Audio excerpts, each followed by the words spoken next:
আপনার জীবনে এমন কোন মুহূর্ত এসেছে যখন আপনি আল্লাহর অশেষ রহমত এবং মহিমার সামনে দাঁড়িয়ে থাকবেন? কল্পনা করুন আপনি এক বিরাট মরুভূমির মাঝে, আর সেই সময় আপনি কথা বলছেন আপনার সৃষ্টিকর্তার সাথে। আজকে এই ভিডিওতে আমরা দেখাবো হযরত মুসা আলাইহিসসালামের সেই অদ্ভুত ও অবিশ্বাস্য মুহূর্ত।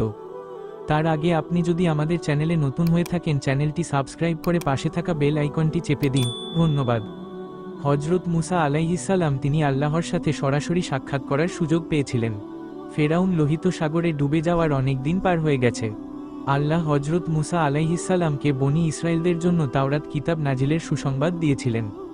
হযরত মুসা আলাইহিসসালাম আল্লাহর আদেশে তুর পাহাড়ে গমন করতেন এবং আল্লাহ তাআলা জিবরাইল আলাইহিসসালামের মাধ্যমে তাওরাত কিতাব মুসা আলাইহিসসালামের উপর নাজিল করতেন।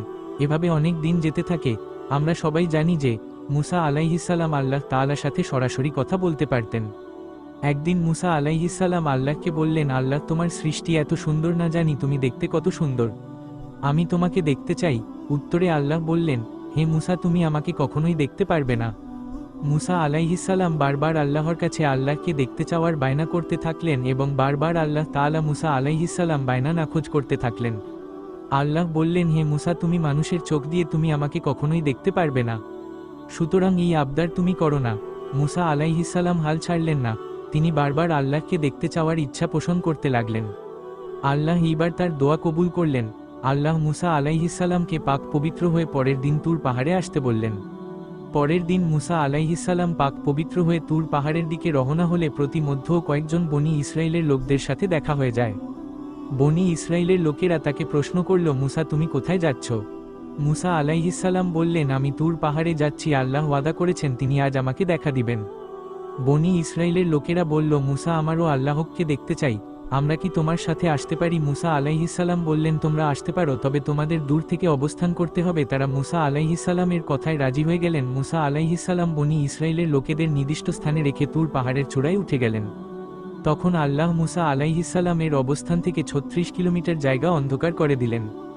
পরবর্তীতে আবার আলো করে দিলেন এবং 36 কিলোমিটার জায়গার মধ্যে যত প্রাণী ছিল সবাইকে বের হয়ে যাওয়ার নির্দেশ দিলেন। সকল প্রাণী বের হয়ে গেল, এমনকি মুসা আলাইহিসসালামের কাঁধে থাকা ফেরেশতাও বের হয়ে গেছিলেন। এরপর আল্লাহ মুসা আলাইহিসসালামকে উপর তাকাতে বললেন। মুসা আলাইহিসসালাম এক এক করে গ্রহ, উপগ্রহ, ছায়াপথ, নক্ষত্র সহ প্রথম আসমানের যা কিছু আছে সব কিছু দেখতে লাগলো। তারপর প্রথম আসমান, দ্বিতীয় আসমান, তৃতীয় আসমান, এমন করে সপ্তম আসমান সহ প্রত্যেকটি আসমানে অবস্থানরত সকল নবী রাসূলগণকে দেখে পেলেন। এরপর মুসা আলাইহিসসালাম সিদরাতুল মুনতাহা পার হয়ে আরশে কুরসি এবং অবশেষে আল্লাহর 70,000 নূরের পর্দা দেখে ফেললেন। এমন অবস্থায় আল্লাহ তার নূরের পর্দা সামান্য পরিমাণ সরিয়ে দিলেন এবং তুর পাহাড়ের পার্শ্ব এক পাহাড়ে তার নূরের তাজাল্লি ফেললেন। আল্লাহর নূরের তাজাল্লি তীব্র তাপসহ্য করতে না পেরে সাথে সাথে তুর পাহাড় পুড়ে ছাই হয়ে গেল। মুসা আলাইহিসসালাম ও নূরের তাজাল্লি সহ্য করতে পারেনি, তিনিও অজ্ঞান হয়ে গিয়েছিলেন। কিছুক্ষণ পর মুসা আলাইহিসসালামের জ্ঞান ফিরিয়ে দিলেন আল্লাহ তাআলা। মুসা আলাইহিসসালাম নিজের জ্ঞান ফিরে পেয়ে আল্লাহর কাছে ক্ষমা চাইলেন। আল্লাহ তাকে ক্ষমা করে দিলেন। এরপর মুসা আলাইহিসসালাম বাড়ির উদ্দেশ্যে রওনা হলে প্রতিমধ্যে দেখতে পেলেন বনী ইসরায়েলের লোকেরা যারা আল্লাহকে দেখার ইচ্ছা পোষণ করেছিলেন তারাও নূরের তাজাল্লি সহ্য করতে না পেয়ে অজ্ঞান হয়ে পড়ে আছে। মুসা আলাইহিসসালাম তাদের জন্য আল্লাহর কাছে দোয়া করলেন। তবে মুসা আলাইহিসসালাম শুধুমাত্র আল্লাহ নূরের দর্শন করতে পেরেছিলেন, যা পৃথিবীতে আর কেউ পারেনি। উপরে বর্ণিত ঘটনাটি হযরত মুসা আলাইহিসসালাম এর জীবনের একটি উল্লেখযোগ্য ঘটনা এবং এতে অসংখ্য শিক্ষণীয় বিষয় রয়েছে। নিচে কিছু গুরুত্বপূর্ণ শিক্ষণীয় দিক আলোচনা করা হলো। 1. আল্লাহর মহিমা ও শ্রেষ্ঠত্ব। এই ঘটনার মাধ্যমে আমরা জানতে পারি যে আল্লাহ তাআলা মানুষের কল্পনার বাইরে মহান। মানুষ আল্লাহকে সরাসরি দেখার ক্ষমতা রাখে না। আল্লাহর নূরের শক্তি এতই প্রবল যে তা মানুষের ধৈর্য বা সহ্য ক্ষমতার বাইরে। 2. আল্লাহর প্রতি আনুগত্য ও নম্রতা। মুসা আলাইহিসসালাম এর দৃঢ় ইচ্ছা থাকা সত্ত্বেও তিনি আল্লাহর নির্দেশ মান্য করেছেন। আল্লাহর প্রতি শর্তহীন আনুগত্য, নম্রতা ও ক্ষমা প্রার্থনার মাধ্যমে আমরা শিখি যে আল্লাহর আদেশ পালনে সর্বদা বিনম্র থাকা উচিত। 3. মানবিক সীমাবদ্ধতা। মানুষ আল্লাহর সৃষ্টি এবং তার সীমাবদ্ধতা আছে। আল্লাহর সাথে সরাসরি সাক্ষাৎ করার জন্য আল্লাহ নিজেই যে সীমা নির্ধারণ করেছেন তা মানুষের জন্য অনতিক্রম্য। 4. আল্লাহর রহমত ও ক্ষমাশীলতা। মুসা আলাইহিসসালাম আল্লাহর কাছে ক্ষমা চাওয়ার মাধ্যমে দেখিয়েছেন আল্লাহ সবসময় ক্ষমাশীল, তার কাছে ক্ষমা চাইলে তিনি তা গ্রহণ করেন।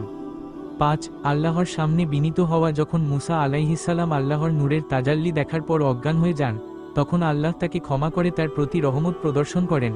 এটি আমাদের শেখায় যে আল্লাহর মহিমার সামনে আমাদের সবসময় বিনয়ী থাকা উচিত। 6. আল্লাহর সাথে সম্পর্ক স্থাপনের গুরুত্ব। মুসা আলাইহিসসালাম এর আল্লাহর সাথে সরাসরি কথা বলার সুযোগ পাওয়া এবং তার প্রতি আল্লাহর বিশেষ অনুগ্রহ আমাদের শেখায় যে আল্লাহর সাথে সম্পর্ক স্থাপন করা অত্যন্ত গুরুত্বপূর্ণ। দোয়া ও ইবাদতের মাধ্যমে আমরা এই সম্পর্ক গড়ে তুলতে পারি। 7. ইচ্ছার সীমা নির্ধারণ। আমাদের জীবনে সব ইচ্ছা পূরণ সম্ভব নয়। আল্লাহ আমাদের যা দান করেন তা আমাদের জন্য সর্বোত্তম। অতিরিক্ত ইচ্ছা বা বায়না করা অনেক সময় আমাদের জন্য ক্ষতিকর হতে পারে। 8. আল্লাহর সৃষ্টির মহিমা উপলব্ধি। মুসা আলাইহিসসালাম আল্লাহর নির্দেশে আসমান ও আরশের দৃশ্য দেখতে পেরেছিলেন। এটি আল্লাহর সৃষ্টির বিশালতা ও সৌন্দর্যের প্রতি আমাদের দৃষ্টি আকর্ষণ করে। 9. আখিরাতের প্রতি বিশ্বাস। এই ঘটনা আমাদের মনে করিয়ে দেয় যে দুনিয়ার জীবনে আল্লাহর পূর্ণ দর্শন সম্ভব নয়, তবে আখিরাতে যারা জান্নাতে প্রবেশ করবেন তারা আল্লাহর দর্শন লাভ করতে পারবেন।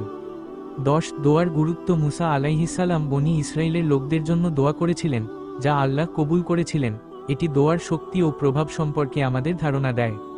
এই ঘটনাটি আমাদের জীবনে আল্লাহর প্রতি অগাধ বিশ্বাস ও আনুগত্য স্থাপনের শিক্ষা দেয়। পাশাপাশি জীবনের সীমাবদ্ধতাগুলো মেনে নিয়ে আল্লাহর দয়া ও রহমতের ওপর নির্ভর করতে উদ্বুদ্ধ করে। মুসা আলাইহিসসালাম এর জীবন কোরআনের বিভিন্ন স্থানে বর্ণিত হয়েছে, যা আমাদের জন্য অত্যন্ত শিক্ষণীয়। ভিডিওটি ভালো লাগলে লাইক, কমেন্ট, শেয়ার করে চ্যানেলটি সাবস্ক্রাইব করুন।